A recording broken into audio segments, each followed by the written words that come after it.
In this video I'm going to show you how to work out the class which contains the median. First thing to recall, the meaning of median is the middle value of a list of data, and crucially that data needs to be in order. Now if I was to look at this question here, this tells me the table shows the time taken here by a group of students to solve a crossword puzzle. So once again, this means that 2 students took between 5 and 10 minutes, 14 took between 10 and 15 minutes, and so on. So if you can imagine all of these students stood in a line, from the ones at one end who took the most time or the least time to solve the crossword puzzle, going all the way up to the student who took the longest time. So these students would already be in order. I need to find, therefore, the student which will be in the middle of that line. In order to do that, I need to first of all work out how many students there are in total. So if I was to add up the frequencies, that would tell me how many students there were. There are 2 students, plus 14 students, plus 13 students, plus 6, plus 1. So if I add all these up together, I get 36 students. So once again, imagine those 36 students all stood in a line in front of you.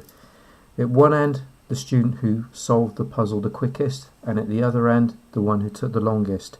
You want to find the middle student.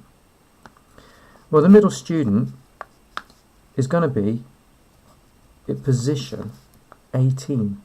So I could say he's going to be in the 18th position. Well, actually, that's not 100% correct.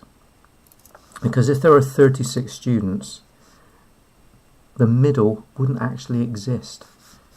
If you've got 36 and you split it into 2, you would have 18 people this way and 18 people that way. So there wouldn't actually be anybody stood in the middle. So it's more correct to say that the middle position is held by the 18th and the 19th student.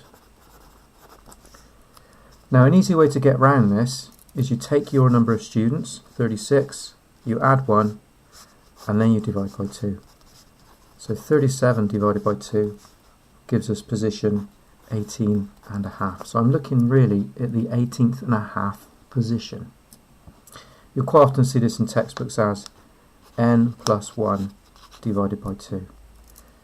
But if you've read the question and understood what the data is telling you, then you probably won't need to remember this detail too much. So how do I find the student in the 18th/19th position? Well, I can simply count these up. 2 students plus another 14, that gives me 16 students so far. If I was to add another 13, that would give me 29 students.